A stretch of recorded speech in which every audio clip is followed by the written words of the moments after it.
සල්ලපේ අසිහත්තේන පිසාචේන පිසල්ලපේ ආසිවි සම්හි ආසීදේ යේන දට්ඨෝන ජීවති නත්වේව ඒකෝ ඒකායං මාතුගාමේන සල්ලපේ මුට්ටස්ස තින්තා කන්දෝති පික්කිතේන සිතේන ච.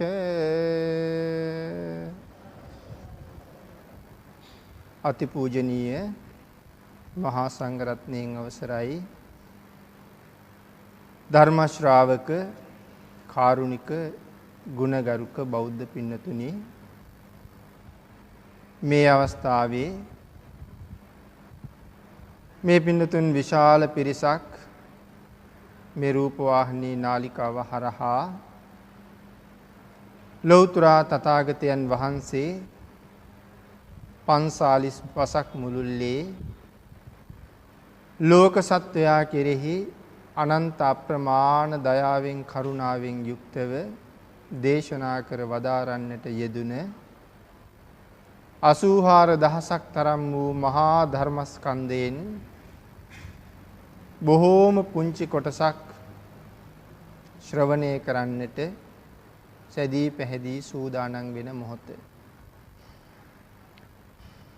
ධර්ම ශ්‍රවණය කරන්න සූදානම් වෙන ඔබ සියලු දෙනා වෙනුවෙන්ම මේ ධර්ම දේශනාව අද දවසේ මේ රූපවාහිනී නාලිකාව ඔස්සේ විසිරුවා හරින්නට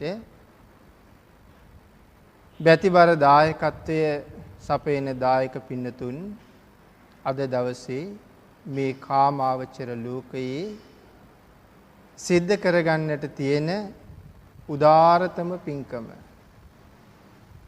ආමිෂ පූජා අතරේ ශ්‍රේෂ්ඨතම පින්කම හැටියට තථාගතයන් වහන්සේ දේශනා කර වදාරන්නට යෙදුන ධර්ම දානමය පින්කම සිද්ධ කර ගන්නවා. ධර්ම දානමය පින්කම ඊතා ශ්‍රේෂ්ඨ පින්කමක් යන්න විවිධ උදාහරණ කරුණු කාරණා ගෙනහැර දක්වමින් බුදුරජාණන් වහන්සේ අපිට පැහැදිලි කොට වදාලා. අවස්ථාවේ හැටියට බොහොම කෙටියෙන් සිහිපත් කළොත් බුදුරජාණන් වහන්සේ අපිට දේශනා කරනවා යමෙක් ධර්ම දානමය පින්කම සිද්ධ කරගන්නවා නම් ඔහුට සංසාරේ ලැබෙනා වූ ආනිසංස ප්‍රමාණය මහා කල්ප 8ක් පුරාවට විපාක ගෙනල්ලා දෙනවා කියලා. ධර්මය දානය කරපු නිසා. මේ පින්නතුන්ගේ ධර්ම දානය අද විශාල පිරිසකට සැපේනවා. විශාල පිරිසක් මේ මොහොතේ ධර්ම ශ්‍රවණය කරනවා. මේ අයගේ පින්කම ඔබ මුදුන්පත් කරගන්නකොට ශ්‍රවණය කරපු නිසා ධර්ම ශ්‍රාවකයන්ට ලැබෙනා වූ ආනිසංසය තථාගතයන් වහන්සේ පැහැදිලි කරන්නේ මහා කල්ප 9ක් කියලා. එතකොට ධර්ම ශ්‍රවණය කරන ඔබට මහා කල්ප 9කට ආනිසංස ලැබෙනවා. ධර්ම දානය සිද්ධ කරන අයට මහා කල්ප 8කට ආනිසංස ලැබෙනවා. නමුත් ධර්ම දානය සිද්ධ කරන අයද මේ මොහොතේ ධර්ම ශ්‍රවණය කරන නිසා ඔබටත් ධර්ම ශ්‍රවණානිසංසය අත්පත් වෙනවා.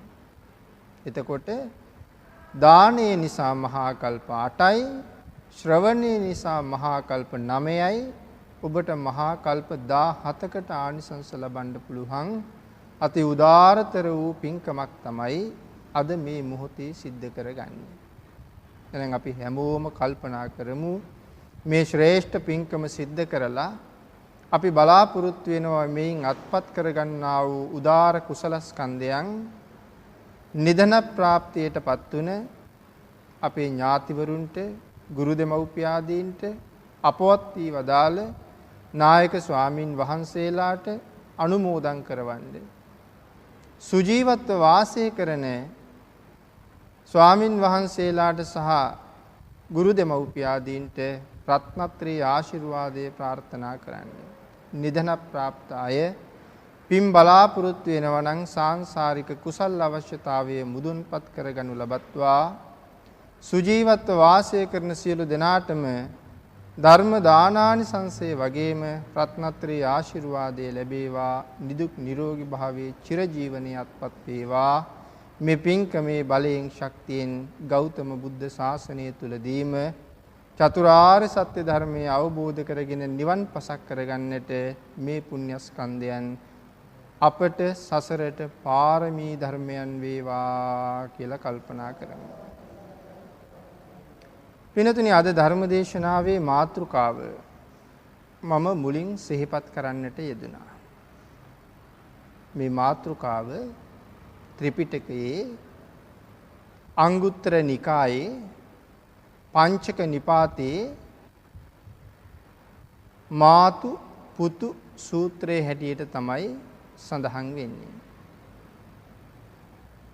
ලෞතර බුදුරජාණන් වහන්සේ මේ මාතු පුතු සූත්‍රය දේශනා කොට වදාළේ ගිහි පැවිදි ඒ වගේම ගිහි පින්නතුන්ගේ කාන්තා පක්ෂයේ අපි සියලු දෙනාටම බොහොම වටින සූත්‍රයක් හැටියට.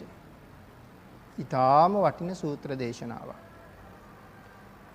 අපි ජීවත් වෙන වර්තමාන සමාජය පිළිබඳව කල්පනා කරනකොට මේන් සැපේන ආදර්ශය අවවාදයේ අපිට කවදාවත් මෙච්චරක් කියලා සීමා කළ නොහැකි තරම්.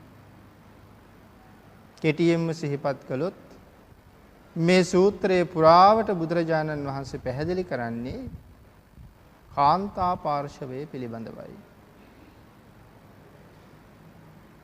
පින්තුනි, බුදුරජාණන් වහන්සේ අපිට දේශනා කරනවා මේ කාන්තාව ශාසනයේට වැඩිම ලැබිකමක් දක්වන පිරිස.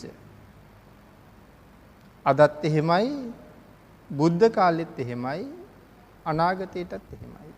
ශාසනයට වඩා වැඩියෙන්ම ලැබිකමක් දක්වන පිරිස.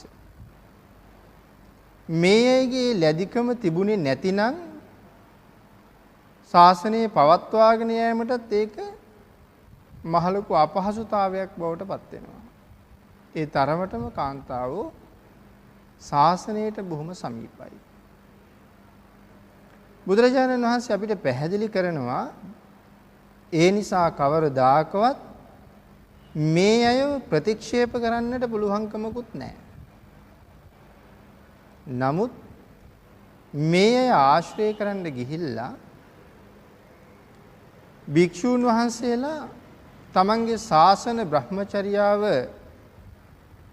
විනාශ කරගත්ත තැන් බොහොමයි කියලා උන්වහන්සේ දේශනා කරනවා.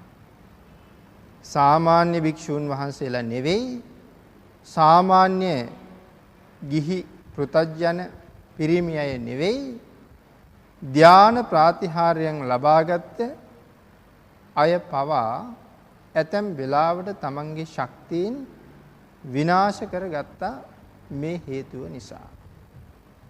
මේ අය ශාසනයට ලැබී වගේම ඊටාම පරිස්සම් සහිතව ආශ්‍රය කළ යුතුයි කියන එක බුදුරජාණන් වහන්සේ ඊටා ගැඹුරින් මේ මාතුපුතු සූත්‍රය තුල අපිට අවධාරණය කරනවා.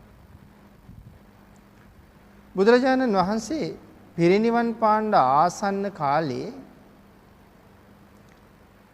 ආනන්ද හාමුදුරුවෝ බුදුරජාණන් වහන්සේ ළඟට වැඩලා විවේක වේලාවක ප්‍රශ්නයක් අහනවා.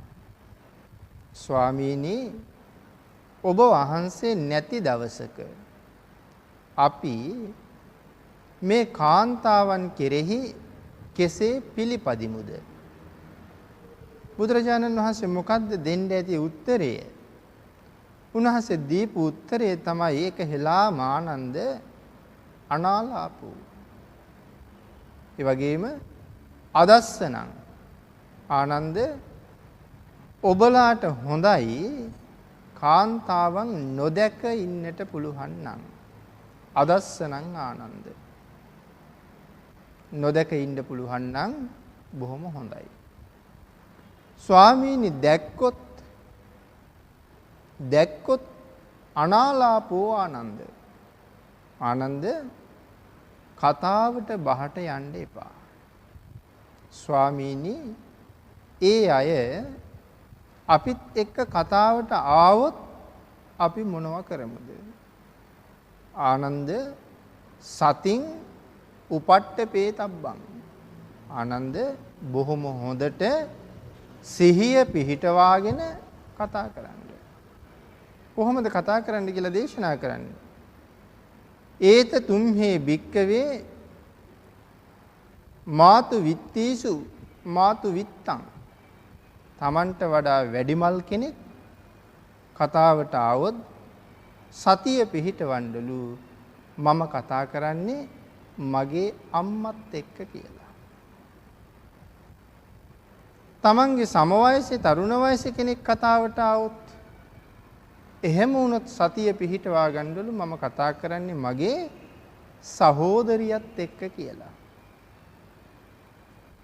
තමන්ට බාල කෙනෙක් කතාවට ආවොත් තමන්ගේ දියණිය නැත්තම් තමන්ගේ නැගණිය කියන හැඟීමෙන් සිහියෙන් යුක්තව කතා කරන්න කියලා බුදුරජාණන් වහන්සේ පැහැදිලි කරනවා. මාතු පුතු සූත්‍රය. මේ සූත්‍රය දේශනා කරන්න හේතු උනේ ඇයි? බුදුරජාණන් වහන්සේ වැඩ හිටපු කාලේ අම්මා කෙනෙකුයි පුතෙකුයි දෙන්නම සවැත් නුවරදී පැවිදි වුණා. අම්මයි පුතයි දෙන්නම. පැවිදි වෙලා මේ දෙන්න වස් කාලය ලැබෙනකොට වස් සමාදන් වුණා. මේවා හරි පුදුම දේවල්. නමුත් ඒ වාගේ දේවල් එදා සමාජෙත් තිබුණා. ධර්මයේ තුලිනුත් අපිට පැහැදිලි කරනවා. අපේ පින්නතුන් ජාතක පොත පරිහරණය කරනවා නම් ඔබට මීට සමාන තොරතුරු බොහොමයක් එකතු කරගන්න පුළුවන්.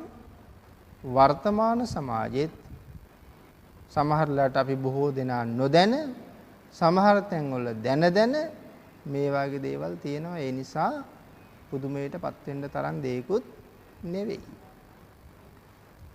මේ පුතයි අම්මයි වස් සමාදන් වෙලා ඉන්නකොට අම්මා හැමදාම පුතා දකින්න යනවා. හැමදාම අම්මට තමන්ගේ පුතා දකින්න ඕනේ. දැන් මේ භික්ෂුණියක්. පුතාටත් අවශ්‍යයි තමන්ගේ අම්මව දකින්න.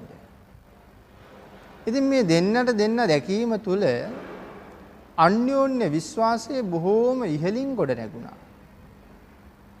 මේ විශ්වාසයේ ගොඩනැගීගෙන ඔවුනොවුන්ගේ දර්ශනීය දැකගෙන යනකොට අම්මගේ හිතින් අතෑරිලා අමතක වෙලා ගියා මම කවුද? මම භික්ෂුණියක් යන්න අමතක වෙලා ගියා. ඊළඟට මම මේ දකින්න යන්නේ මගේ පුතා යන්න අමතක වෙලා ගියා. අර පුතාටත් මේ කාරණා දෙකම අමතක වුණා. ඒ අමතක වීම මත මේ දෙන්නගේ අන්‍යෝන්‍ය විශ්වාසයේද මත ඒ අය අසත් ධර්මයේ හැසිරුණා. මේක බුදුරජාණන් වහන්සේ ළඟට භික්ෂූන් වහන්සේලා මාර්ගයෙන් සැලවුණා. අන්න ඒ කාරණාවත් පාදක කරගෙන තමයි බුදුරජාණන් වහන්සේ මේ සූත්‍ර දේශනාව දේශනා කරන්න යෙදුනේ. මම මුලින් සඳහන් කළා එහි සඳහන් ගාථා රත්නය. බුදුරජාණන් වහන්සේ දේශනා කරනවා සල්ලපේ අසිහත්තේන පිසාචේන නච සල්ලපේ. කාන්තාවන් කෙසේ ආශ්‍රය කරමුද යන්නේ ආනන්ද හාමුදුරුව අහපු ප්‍රශ්නේ. බුදුරජාණන් වහන්සේ දේශනා කරනවා ආනන්ද සල්ලපේ අසිහත්තේන කඩුවක් අරගත්ත වදකෙක් ඇවිල්ලා ඉන්නවා ඔබව මරන්න. කඩුවක් අරගෙන වදකයා ඇවිල්ලා ඉන්නවා මාව මරන්න. මම තව ස්වල්ප මොහොතකින් ඔහු නිසා මැරෙනවා. එහෙම වුණත් ඔහුට බොහොම හොඳට කතා කරන්නලු. ඔහුට බොහොම හොඳට සලකන්නලු. මාව මරන්න ආපු පුද්ගලයාට. පිසාචේන පිසල්ලපේ. යක්ෂයෙක් ඇවිල්ලා ඉන්නවා මාව කණ්ඩ. ඒ යක්ෂයාට අර විදිහටම හොඳට සැලකිලි සත්කාර කරන්න. අපි පින්නතුන් දන්නවනේ සර්පයා හරිම විසයි. මේ විසගෝර සර්පයා අතට අරගෙන ඇඟේ දවටගෙන ඒ තරම් ළඟින් ආශ්‍රය කරන්නලු.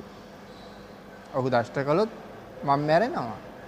නමුත් ඔහු ළඟින් ආශ්‍රය කරාට කමක් නැහැලු. ඒ අය එහෙම ආශ්‍රය කළත් තනිව ඉන්න පුරුෂයෙක් තනියම ඉන්න කාන්තාවක් එක්ක කතාවට සාකච්ඡාවට යන්න එපාලු.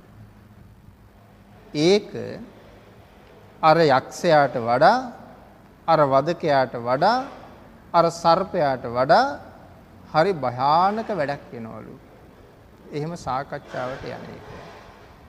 මොකද කාන්තාවන් සමග සාකච්ඡාවට ගියපු බොහෝ පුරුෂයන් අන්ධයන් බවට පත් වෙනවා.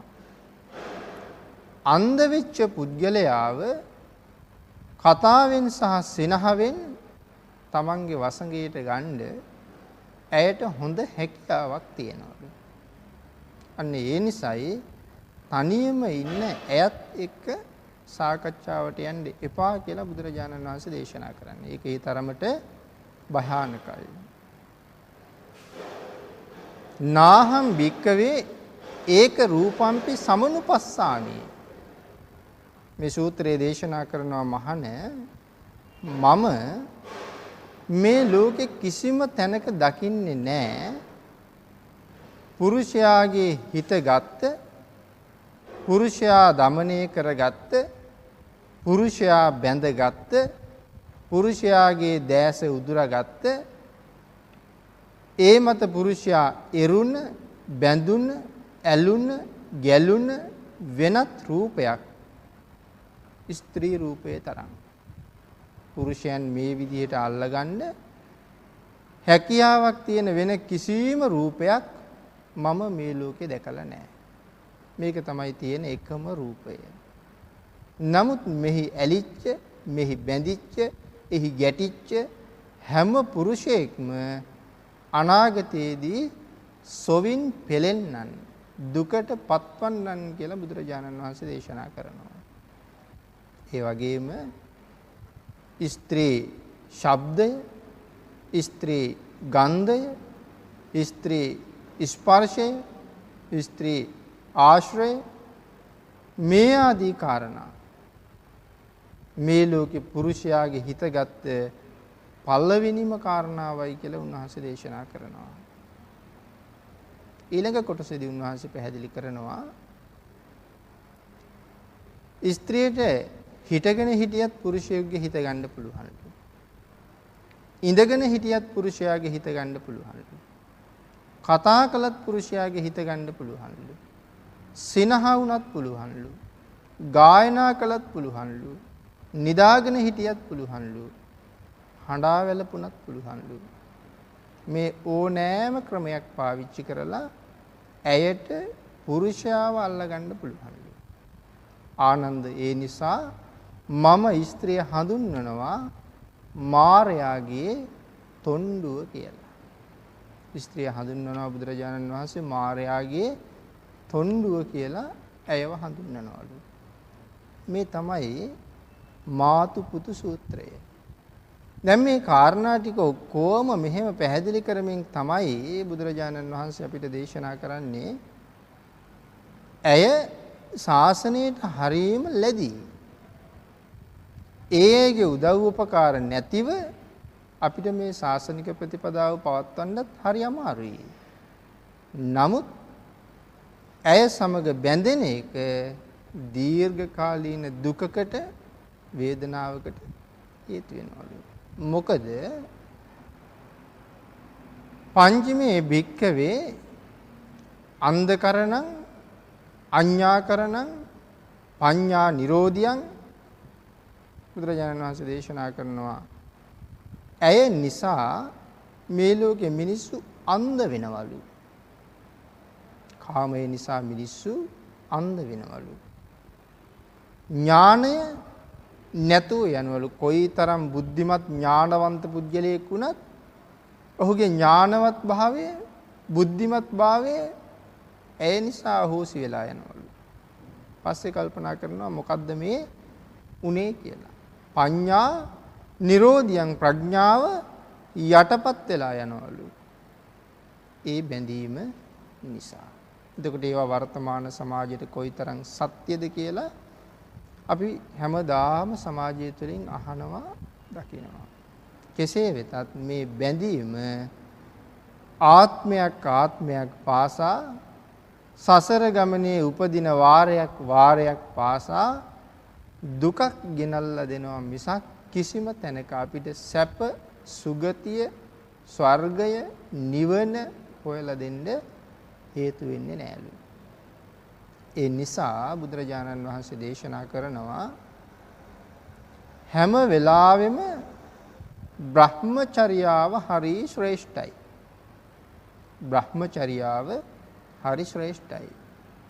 මොකද්ද මේ බ්‍රහ්මචර්යාව කියලා කියන්නේ? බ්‍රහ්ම කියලා කිව්වේ උතුම්. බ්‍රහ්ම කියලා කිව්වේ උතුම්. චර්යාව කියලා කිව්වේ හැසිරීම. උතුම් හැසිරීමට කියනවා බ්‍රහ්මචර්යාව කියලා. බ්‍රහ්මයේක්සේ හැසිරෙනවා. නැත්නම් අනගාരികව හැසිරෙනවා. උන්වහන්සේ අපිට පැහැදිලි කරනවා මේ බ්‍රහ්මචර්යාව නැත්නම් අපි හිතන මේ ලෝකේ කාමුක සම්පත් මේ ක්ලේශ වසඟයෙන් බර වෙච්ච සාමාන්‍ය පෘථග්ජන අපිට හිතෙනවා මේක තමයි ලෝකේ තියෙන උතුම්ම සැපත. මීට වඩා උසස් වෙච්ච උතුම් වෙච්ච සැපතක් මේ ලෝකේ කොහෙවත් නැහැ. මේක තමයි ලෝකේ තියෙන උතුම්ම සැපත. ඒ නිසා අපි බොහෝ වෙලාවට නීති විරෝධී ක්‍රමය පාවිච්චි කරනවා මේ උතුම් සැපත හොයාගෙන යන්න. ඒ ක්‍රමය පාවිච්චි කරන්න ගිහිල්ලා අපි හරියට සංසාරේ අමාරුවේ වැටෙනවා.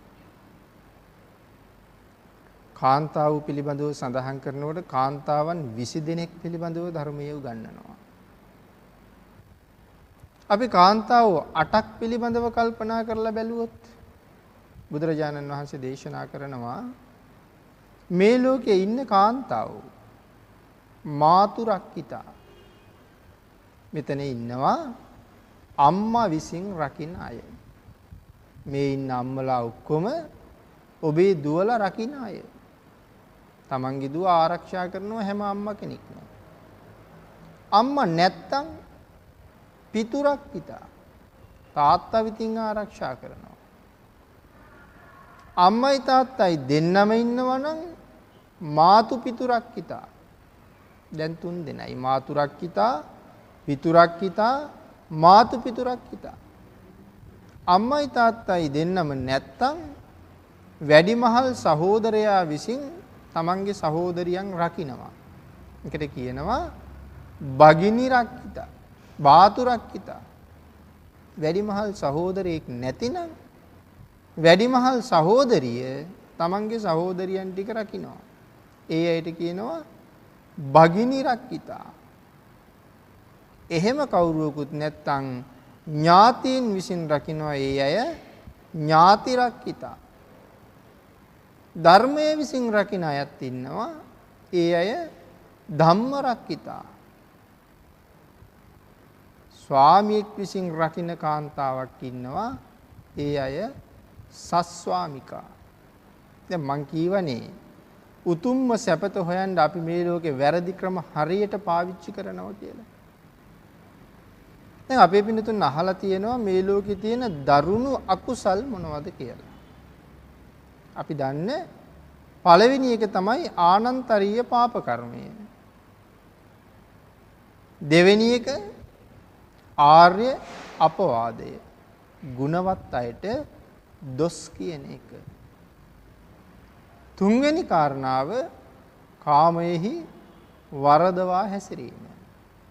දැන් මේ උතුම්ම සැපත හොයන්න ගිහිල්ලා කාමයේ වරදවා හැසිරීම කියන බරපතල අකුසලයේ මේ අයගෙන් සිද්ධ වෙන්නේ කාටද? පින්නතනි මේ මන් සඳහන් කළා කාන්තාව 8 දෙනෙක් ගැන. මේ 8 දෙනාගෙන් 7 දෙනෙක්ම ආශ්‍රය කරාම මේ අකුසලයේ සිද්ධ වෙන්නේ පිරිමි එක්කෙනාට විතරයි.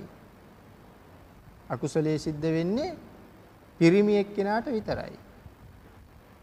කාන්තාවට සිද්ධ වෙන්නේ කොතනද? සස්වාමිකා. ස්වාමියෙක් ඉන්න කාන්තාවක් තමන්ගේ ස්වාමියා අතහැරලා වෙනත් පුරුෂයෙක් සමග අසත් ධර්මයේ හැසිරුණොත් ඇයට කාම මිත්‍යාචාර කුසලයේ සිද්ධ වෙනවා. එහෙම නොවිච්ච හැම කාන්තාවක් ආශ්‍රය කරපු හැම පුරුෂයෙකුටම මේ අකුසලයේ සිද්ධ වෙනවා, කාන්තාව නිදහස් වෙනවා. එතකොට පිරිමි අපි මේ කාරණාව ළඟ වඩා වැඩියෙන් පරිස්සම් විය යුතුයි.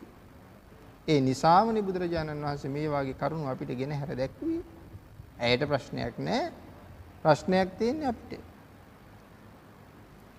ඒ නිසා උන්වහන්සේ දේශනා කළා මේක උතුම් නෑ. අපිටයි උතුම්.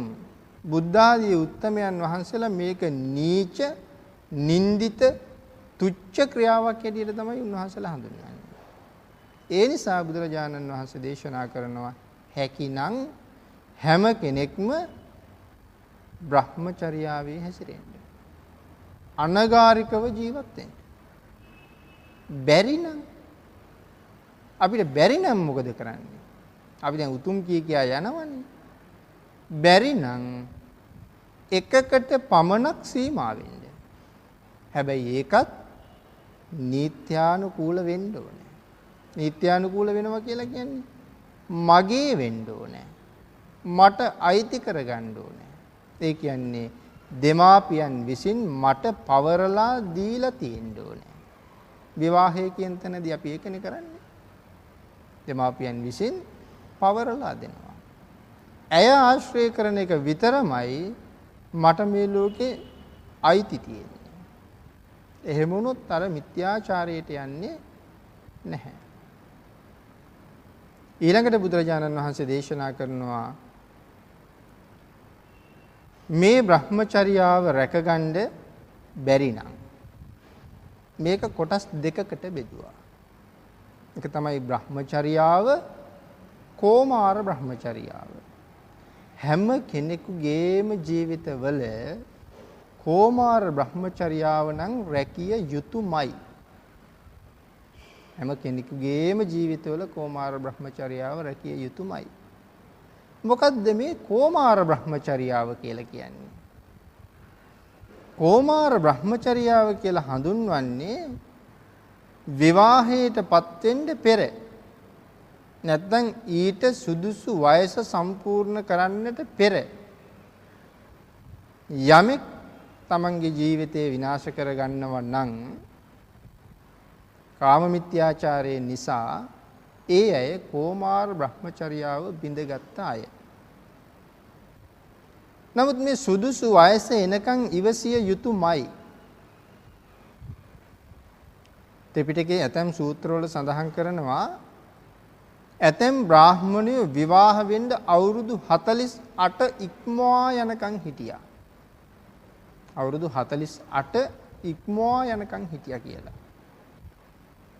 එතකොට දැන් අපි අපේ සමාජය ගැන කල්පනා කරන්න ඕනේ. අපිට 48ක් ඉතින් අපේ අද සමාජයත් එක්ක අපිට 48ක් ඉන්න බෑ. මොකද අපේ ආයුෂ අද වෙනකොට ගොඩාක් පිරිහිලා ගිහිල්ලා. වර්තමානයේ පිරිමියෙකුගේ පරමායුෂ පිළිබඳව කල්පනා කරලා බලහම අවුරුදු 70ට සීමා වෙලා. කාන්තාවගේ පරමායුෂ අවුරුදු 65ට සීමා වෙලා. මේ අවුරුදු 48ක් ගැන කතා කරන්නේ එදා ආයුෂත් එක්ක. නමුත් අපේ අද ආයුෂයට එනකොට ඊට සුදුසුයි කියලා අපි තීරණය කරපු වයසක් තියෙනවනේ. එහෙනම් අපි ඒ වයස තුල අනිවාර්යෙන් සංවර වෙන්න ඕනේ.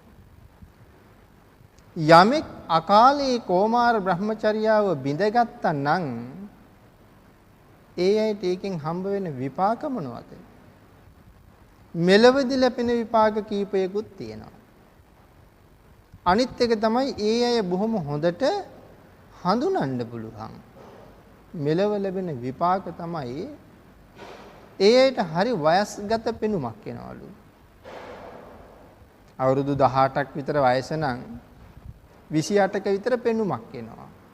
බොහොම ඉක්මනට වයස්ගත පෙනුමක් එනවා.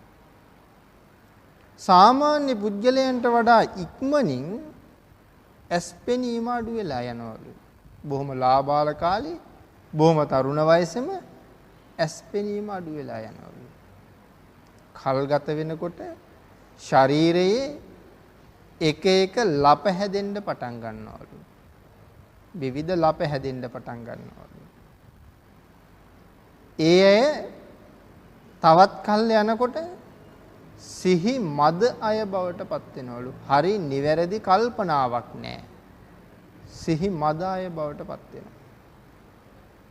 ශරීර ශක්තිය හීන වෙලා යනවා. දැන් ඔය බ්‍රහ්මචර්යාව ආරක්ෂා කරන අයට ලොකු ශරීර ශක්තියක් තියෙනවා. ගොඩක් වයසයි. නමුත් තරුණයෙකුටවත් කරන්න බැරි කරගහන්න බැරි බරක් ශක්තියක් ඒ ඇයට දරන්න පුරුවන් ලොකු හැකියාවක් තියෙන බ්‍රහ්මචර්යාවත් එක්ක. ඒක බිඳ ගන්නකොට ඒ ශක්තිය බොහොම වේගෙන් අඩු වෙලා යනවා. බ්‍රහ්මචර්යාව ආරක්ෂා කරපු අය ඊතා ප්‍රියමනාප පෙනුමයි. බොහෝම ප්‍රියමනාප පෙනුමකින් යුක්තයි. ඒ වුණාට ගොඩාක් වයස ගිහිල්ලා තිබුණට ඒ ඇයට වයස ගියා කියලා පෙනෙන්නේ නැහැ. නමුත් බ්‍රහ්මචර්යාව බිඳගත්තාම කෝමාර බ්‍රහ්මචර්යාව ක්ෂය රෝගයට ගොදුරු වෙන ප්‍රමාණයත් හරියට වැඩි. එහෙම අය මේ ධර්මයේ සඳහන් වෙන කාරණා කීපයක්. එහෙනම් අපි බ්‍රහ්මචර්යාවේ හැසිරිය යුතුයි. කෝමාර බ්‍රහ්මචර්යාව අනිවාර්යෙන් රැකගත යුතුයි. එතකොට පිරිමි පාර්ශවයට බොහොම ලෙන්ගතුකමින් කියන්න ඕන කතාවක් නෙමේක. අපට බැරුව ගියොත් බ්‍රහ්මචර්යාව ආරක්ෂා කරගන්න අපිද මේ අසත් ධර්මයේ හැසිරුණොත් මම අර දැන් 8 දිනක් කීවනේ මේ 8 දෙනාම අපට අහිත කරයි පිරිමියාට. අපිට මොකද්ද සිද්ධ වෙන්නේ? නිරාදුක් විඳින්න සිද්ධ වෙනවලු. ලෝකුඹු නිරය, කටුඉඹුල් නිරය අපිට එහෙ අවුරුදු නෙමෙයි කල්ප ගණන් දුක් විඳින්න සිද්ධ වෙනවා. එහෙම කාලේ ගෙවලා අපි මනුෂ්‍ය ලෝකෙට ආවොත් කවදාවත් මේ පුජ්‍යලයට සංසාරයේ අය පුරුෂාත්ම භාවය ලැබෙන්නේ නැහැ. කවදාවත්ම ඔහුට පුරුෂයෙක් වෙන්න බෑ. ලැබෙන හැම ආත්මයක්ම ස්ත්‍රී ආත්මයක්. ස්ත්‍රියක් අසත් ධර්මයේ හැසිරුණා නම් ඇයද උපදින හැම භවයකම ස්ත්‍රියක්මයි. බැරි වෙලාවත් පුරුෂයා පුරුෂාත්මයට ආවොත් ඔහු නපුංසක පුද්ගලෙයි. ධර්මයේ හඳුන්වලා තියෙන්නේ පණ්ඩක කියන වචනය. අපි හඳුන්වනවා නපුංසක පුද්ගලෙයි. වෙනතනි ධර්මයේ සඳහන් කරනවා ආනන්ද හාමුදුරුවෝ ගැන. ලෞතර බුදු කෙනෙකුගේ අග්‍ර උපස්ථායකයා බවට පත් වෙන්න උන්වහන්සේ කල්ප ලක්ෂයක් පෙරම් පිරුවලු. කල්ප ලක්ෂයක් පෙරම් පිරුවලු අග්‍ර උපස්ථායකයෙක් බවට පත් වෙන්න. මේ පෙරම් පුරාගෙන යන අතරේ එක ආත්මයක මේ අසත් ධර්ම ක්‍රියාවට පෙළඹුණා. 16 වතාවක් ස්ත්‍රී ආත්මයක ඉපදුනාලු. 16 වතාවක්. මේ කල්ප ලක්ෂයක් පෙරූ පාරමී ඇතිව අපි ගැන කතා කරන්නම දෙයක් නැහැනේ. 16 වතාවක් ස්ත්‍රී ආත්මයක උප්පත්තිය ලැබුවා. 9 වතාවක් නපුංසක පුජ්‍යලයක් බවට පත් වුණා. 7 වතාවක් පුරුෂාත්මය ලැබුණා. අතරමඟදී අණ්ඩච්ඡේදනයට ලක් වුණාලු. ඒ කියන්නේ ජීවිතයේ සෑහෙන වයසක් එනකොට පුරුෂ ලිංගයේ විනාශ වෙලා යනවා. පුරුෂ භාවයේ විනාශ වෙලා යනවා. අණ්ඩච්ඡේදනයට ලක් වුණා. මේ අකුසලයේ ස්වභාවය. බ්‍රහ්මචර්යාව රැක්කාය. අපි කිමුක කවුරු හරි මේ බ්‍රහ්මචර්යාව රැකගෙනම ආව කියලා. ඒ අයගේ දෙවනි උපත සුගතියක. පාණ්ඩුකේතර කොයිතරම් ශ්‍රේෂ්ඨ දේ බව කියලා. දෙවනි උපත ඒකාන්තයෙන් මෙලව निराගත වෙන්නට තියෙන මහා බරපතල අකුසල් සිද්ධ කරගත්තේ නැතිනම් සුගතියක. ඒකට හොඳ පැහැදිලි කිරීමක් තියෙනවා උදයබද්ද කියන ජාතක කතාවේ. කාල වේලාවත් එක්ක බ්‍රහ්මචර්යාව ගැන පැහැදිලි කරන මේ කතාව බොහොම කෙටියෙන් සිහිපත් කරලා ධර්මදේශනාව ඉවර කරමු. උදයබද්ද කුමාරයා රාජ්‍යත්වයට පත් කරන්න තාත්තට ලොකු ඕනකමක් තියෙනවා. නමුත් කෙනෙක් රාජ්‍යත්වයට පත් කරන්න නම් විවාහ වීම අත්‍යවශ්‍ය වෙලා තිබුණා. උදයබද්ද කුමාරයාගේ තාත්තා හැම වෙලාවෙම ඉල්ලීමක් කළා විවාහ වෙන්න. අපි වගේ නෙවෙයි එදා අය මව්පිය හිත්පිත් රිදවීම කොහොමවත්ම කළේ නැහැ. ඉතින් මේ තාත්තගේ ඉල්ලීම ඉෂ්ට නොකළොත් හිත රිදෙනවා තාත්තගේ. ඒ නිසා උදයබද්ද කල්පනා කරනවා මම මේක උපායෙන් මග අරිනවා. එහෙම හිතලා මාලිගාවෙන් රත්තරන් අරන් ගිහිල්ලා රංකරුවෙකුට දීලා කියනවා මේ රත්තරන් වලින් මට ලස්සන ගෑනු රූපයක් හදලා දෙන්න ඕනේ. මේ රූපය අරගෙන ඇවිල්ලා තාත්තට දීලා කියනවා තාත්තේ මේ වාගේ ලස්සන තරුණියක් ලැබුණ දවසට මං විවාහ වෙනවා. මොකද මෙයාගේ කල්පනාව ඉතින් මේ වාගේ තරුණියක් හම්බ වෙන්නේ නැහනේ රත්තරන් වගේ. රජුරෝ කල්පනා කරනවා මගේ පුතත් එක්ක සංසාරේ පුරාවට පෙරුම් පුරාගෙන ආපු තවත් පින් ඇති කාන්තාවක් මේ රටේ කොහේ හරි ඉන්න ඕනේ. මේ ලෝකේ කොහේ හරි ඉන්න ඕනේ. මං ඇය හොයනවා. අර රංගරුව ප්‍රදර්ශනය කර කර හෙව්වා. හැබැයි ලැබුණා. රංගරුවටත් වඩා ලස්සනයි කියලායි ධර්මයේ සඳහන් කරන්නේ. නමුත් මේ දෙන්නම විවාහයට අකමැති. කෙසේ වෙතත් මේ දෙන්න විවාහ වෙනවා. උදයබද්ද කුමාරයා විවාහයෙන් පහුවේ කියනවා මම කාමසේවනයේට නම් හරිය අකමැතියි. අර කුමාරිත් කියනවා මමත් ඒකට හරිය අකමැතියි. නමුත් එහෙම වුණාට අදින් පස්සේ අපිට එක මාලිගාවක එක සයනයක සැතපෙන්න සිද්ධ වෙනවා. අපි සහෝදරයන්සේ ජීවත් වෙමු. මේ අය සහෝදර ප්‍රේමයෙන් බැඳුනා. අයියයි නංගී වගේ. එහෙම ඉඳලා උදයබද්ද කුමාරයා කියනවා මට ඉස්සරලා ඔබ මැරුණොත් ඔබ උපන්න තැන මට ඇවිල්ලා කියන්න. ඔබට කලින් මම මැරුණොත් මම උපන්න තැන ඔබට කියන්නම්. දැන් අර මම කියාපු කතාව මේ දෙන්නගේ මේ කතාව ඇතුලේ තියෙනවා. යමෙකුට බ්‍රහ්මචර්යාවේ හැසිරෙන්න පුළුවන් නම් ඔහුගේ ඊළඟ උපත සුගතියකට යනවා කියපු කතාව. මොකද උදයබද්ද කියනවානේ මම මැරුණොත් ඔබට කියන්නම්. ඒ කියන්නේ මැරිලා ඉපදිච්ච තැන ඇවිල්ලා කියන්න පුළුවන්කම තියෙන සුගතියකට ගියොත් විතරනේ. ඒ නිසා මේගොල්ලෝ සුගතිගාමී වෙනවා කියන පූර්ණ විශ්වාසයක් තියෙනවා. මේ කාලේ මිනිස්සුන්ගේ ආයුෂ අවුරුදු 10000යි. නමුත් උදයබද්ද රජතුමා ජීවත් වුණේ අවුරුදු 700යි. අවුරුදු 700ක් රාජ්‍යත්වය කරලා මෙයා මරණයටපත් වුණා. උප්පත්තිය ලැබුවේ කොහෙද? සක්‍රදේවේන්ද්‍රය හැටියට. සක්‍රදේවේන්ද්‍රය හැටියට උප්පත්තිය ලැබලා දවස් 7ක් එහි ආයු වැළඳුවා. නමුත් Tamanගේ බිරිඳට වෙච්ච පොරොන්දුව අමතක වුණා. 7 වෙනි දවසේ තමයි මතක් වුණේ මම භද්‍රට කියලා වනේ උපන්න තැන කියනවා කියලා. කීවේ නෑ. වහා යන්න ඕනේ කියලා ආපහු සූදානම් වෙලා එනවා භද්‍රට උපන්න තැන කියන්න. එතකොට ඒ දෙවියට ගත වුණේ දවස් 7යි. මනුස්ස ලෝකේ කොච්චර කල් ගෙවිලාද? අවුරුදු 700ක් ගෙවිලා.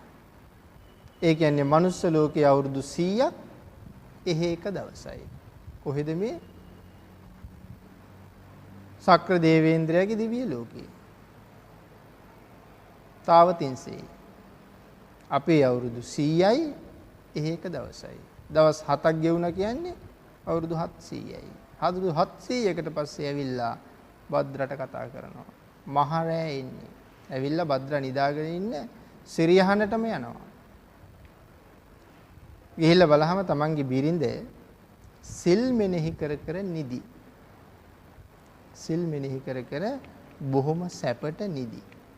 ඊළඟට අපේ පින්නතුන්ට හිතන්න තව කතාවක් තියෙනවා. අපි දැන් මේ විවිධ වයස් සීමාවල් වල ඉන්න අයනේ මෙතන ඉන්නේ. බණ අහන්නෙත් එහෙම අය. දැන් ඔබ චුට්ටක් ඔබේ ජීවිතේ දිහා ආපහු හැරෙන්නකෝ.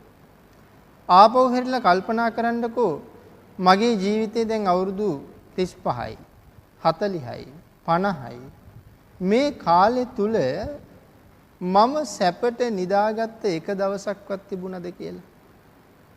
සැපට නිදාගත්ත දවසක් තිබුණද? අපි නිදියව තමයි. ජීවිතේ වැඩි හරියක් අපි නිදි. නමුත් සැපට නිදියවද? කල්පනා කරන්න සැපට නිදියවද කියලා. දැන් භද්‍ර නිදාගෙන ඉන්නේ සිල් මෙනෙහි කර කර. අපිට බැරිද නින්දට ගිහිල්ලා බුදු ගුණ මෙනෙහි කරලා නිදා ගන්න. පන්සිල් අරගෙන නිදා ගන්න. මරණය සිහිපත් කරලා නිදා ගන්න. මෛත්‍රී භාවනාව කරලා නිදා ගන්න. එහෙම නිදලා බලන්නකෝ. එදාට හීන පෙනෙයිද කියලා. එදාට බය වෙයිද කියලා. එදාට නින්දෙන් තිබිච්ච වෙනත් විකාර තියෙයිද කියලා. එදාට ඔය මොකවත් නැහැ. හොඳට නිින්ද යනවා සුවසේ හැරෙනවා. අපි උදේට නැගිටලා අහට ඇඹරෙනවා මෙහාට ඇඹරෙනවා ඇඟ මැලි කඩනවා තව ටිකක් ඉන්නවා. ඔහොමනේ අපි උදේට නැගිටින්නේ බොහොම අමාරුයි. අර හිම නිදහම ඒ මොකවත් නැතුව යනවා. එහෙම කරලා බලන්න. හැබැයි ඒක අවබෝධයෙන් කරන්න ඕනේ. ඒක කරන්නම් වාලේ කිරුවට බෑ.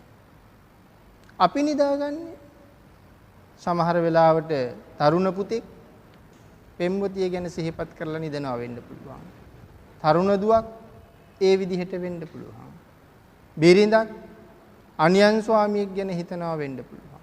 පුරුෂයෙක් අනියන් බිරිඳක් ගැන හිතනවා වෙන්න පුළුවන්.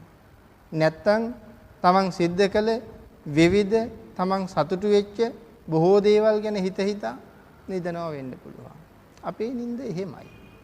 නමුත් නිින්ද අර විදිහට විය යුතුයි. අර දෙවියා භද්‍රට ගිහිල්ලා කතා කරනවා. කතා කරනකොට භද්‍ර කියනවා දියාගල් වලින් යුක්තයි මගේ රාජ්‍යය. දියාගල් ඇරුණකොට මඩාගල්ද තියෙනවා. ඇයි වෙනත් කෙනෙක් රාත්‍රියට ආක්‍රමණය කරයි කියලා. රාජ්‍යයට එයි කියලා. ආරක්ෂාවට දියාගල් ඊළඟට මඩාගල්.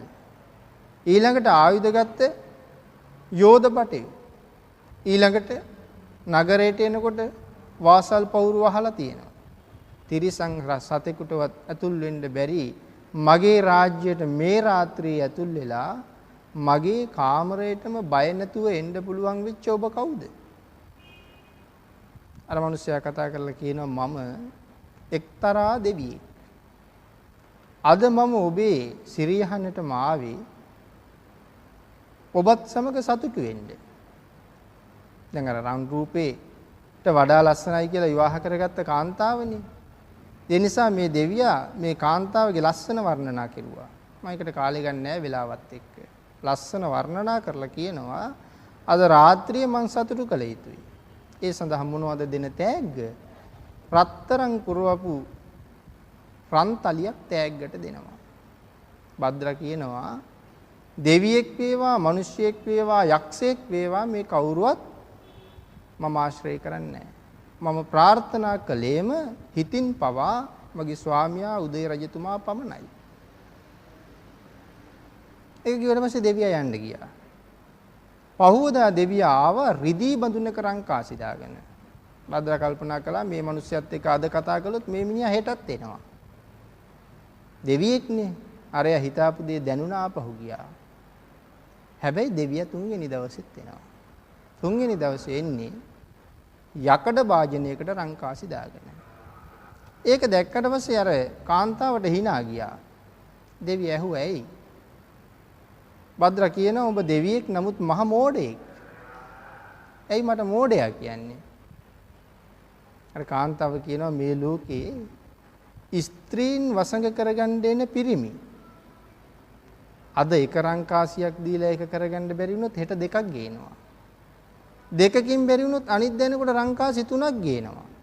ඔබ පළවෙනි දවසේ රම් බඳුනක රංකාසි, දෙවෙනි දවසේ රිදී බඳුනක රංකාසි, අද වෙනකොට යකඩ බඳුනක රංකාසි වටිනාකම අඩුයි.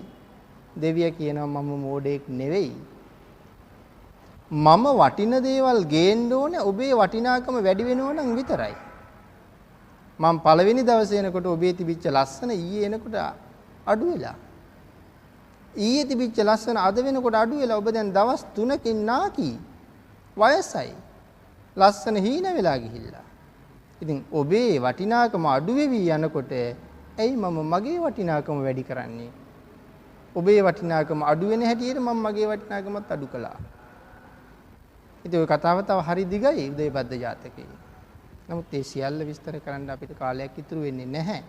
නමුත් ওই ටිකෙන් මම හිතනවා අපේ සමාජයට තියෙන ලොකු පණිවිඩයක්. විශේෂයෙන් පිරිමි අයට තමන්ගේ පුරුෂ භාවය රැකගන්න. ඔබ ආඩම්බර වෙන්න ඕනේ. සංසාරේ මෙච්චර කල නම් එහෙමනම් මේ වැරද්ද අපි අතින් කෙරෙන්න නැතුව ඇති. තවමත් පුරුෂයෙක්නේ. මේ ආත්මයක නැති කරගත්තද දන්නේ නැහැ. නැති නොකරගත්තා නම් ඒක රැකගෙන ඉස්සරහට යන්න ඔබ වෙරවැයන් දැරිය යුතුයි. හැබැයි ඔබට තියෙන ලොකු බාධකයක් තියෙනවා ඒක රකින්න. මගේ පුංචි ඇසිල්ල දුටු ගමන් මාව එතනින් මුදවලා තමන්ගේ අවශ්‍යතාවය වෙනුවෙන් අරගෙන යෑමේ ලොකු ශක්තියක් කාන්තාවකට තියෙනවලු. ඒ ශක්තියෙන් අපි රැකිය යුතුමයි. ඒ නිසානේ බුදුරජාණන් වහන්සේ දේශනා කරන්නේ කාන්තාව කියලා කියන්නේ මාර්යාගේ තොණ්ඩුවයි කියලා. එයින් ආරක්ෂා වෙලා පුරුෂ භාවයේ රැකගන්නත් කාන්තාවකට හොඳට පතිවෘතාව රැකලා තමන්ගේ පුරුෂයාගේ හිත දිනාගෙන ඔහුගෙන් වරමක් අරගෙන ඔය ස්ත්‍රී ආත්මයෙන් නිදහස් වෙන්නත් පුළුවන් ශක්තියක් ඇති බව ධර්මයේ සඳහන් කරනවා. ඒ සඳහා ඔබ සප්ත මෛතුනයෙන්ම වැළකී යුතුයි. සප්ත මෛතුනය ඔබ ධර්මයේ තුලින් සොයාගත යුතුයි. මේ පැහැදිලි කරන්න තරම් මට කාලය ඉතුරු නැහැ. ඒ නිසා අපි මේ අවස්ථාවේ කල්පනා කරගනිමු ජීවිතයේ සමහරලාට කවදාවත් නොදැක්ක නොහිතපු පැත්තක් අපි අපේ ජීවිතවල අද දැක්කා. ඒක රැකගෙන මේ මනුෂ්‍ය ජීවිතේ නැවත නැවත ඉදිරියට පෝෂණය කරගෙන කුසල් දහම් රැස් කරගෙන මේ ගෞතම බුද්ධ ශාසනය ගෙවිලා තුරන් වෙලා යන්න පෙර ආතුව ස්ත්‍රී පුරුෂ අපි දෙපක්ෂයටම චතුරාර්ය සත්‍ය ධර්මය අවබෝධ කරගෙන නිවන් පසක් කරගන්න අද ලබාගත් ධර්ම අවවාදයයි ඒ තුල කටයුතු කිරීමෙන් ලබන්නා වූ කුසලයයි සසරට පාරමී වේවා කියලා ප්‍රාර්ථනා කරමු. අතිගෞරවනීය අපේ නායක හාමුදුරුවන් වහන්සේ ඇතුළු පිරිස අද දවසේ මේ ධර්ම දේශනාවට දායකත්වයේ සපයන්නට යෙදුණා. විශේෂයෙන් දායකත්වයේ අරගත්තේ මාවතගම අරූපොල කන්ද ශ්‍රී සුගත මුනින්දාරාම විහාරාධිපති පූජ්‍ය රම්බඩගල්ලේ ධම්මානන්ද මාහිමිපාණන් වහන්සේ ඇතුළු දායක පිරිස අරමුණ බවට පත් කරගන්නවා නිදන ප්‍රාප්තියට පත් වුණ අපවත් වී වදාළ ආඳාගල විමලසාර මාහිමිපාණන් වහන්සේට පින් පැමිණවීම නිදන ප්‍රාප්ත වුණ NDS කුලසේකර මහතාගේ දෙමව්පියන්ට පින් ප්‍රාර්ථනා කිරීම RDLK ජයමාන්න මහතාගේ දෙමව්පියන්ට පින් ප්‍රාර්ථනා කිරීම ND පද්මාරත්න මහත්මියගේ දෙමව්පියන්ට පින් අනුමෝදන් කිරීම වගේම රන්තැටිකන්ද ශ්‍රී සෝමානන්ද නන්දාරාමාධිපති ඊරියගොල්ලේ පඤ්ඤානන්ද මාහිමිපාණන් වහන්සේට සෙත් ප්‍රාර්ථනා කිරීම H.W. Karunathilaka P.D.P. පියසිංහ W.A. Karunathilaka සහ එම මැතිනිය ආදීන්ට දීර්ඝායුෂ පැතීම W.D. අනුලාවති මහත්මියට දීර්ඝායුෂ ප්‍රාර්ථනා කිරීම අරමුණු කරගෙනයි අද දවසේ ධර්මදේශනාවේ දායකත්වයේ දරන්නට යෙදුනේ. අපි මේ සියලු දෙනාට පින් අනුමෝදන් කරවමු. රත්නත්‍රයේ ආශිර්වාදයේ නිදුක් නිරෝගී භාවයේ චිරජීවනයේ ප්‍රාර්ථනා කරමු. මේ හැම කෙනෙකුටම ගෞතම බුද්ධ ශාසනය තුලදීම චතුරාර්ය සත්‍ය ධර්මය අවබෝධ කරගෙන නිවන් පසක් කරන්ඩ අද අනුමෝදන් කරන ධර්ම දානමය කුසලය හේතු වේවා වාසනාව වේවා කියලා ප්‍රාර්ථනා කරමු. ආකාසට්ඨා ච බුම්මට්ඨා දේවා නාග මහිද්దికා පුඤ්ඤන්තං අනුමෝදිත්වා චිරං රක්ඛන්තු ලෝක සාසනං දේවෝ වස්සතු කාලේන සස්ය සම්පatti හෝතු ච පීතෝ භවතු ලෝකෝ ච රාජා භවතු ධම්මිකෝ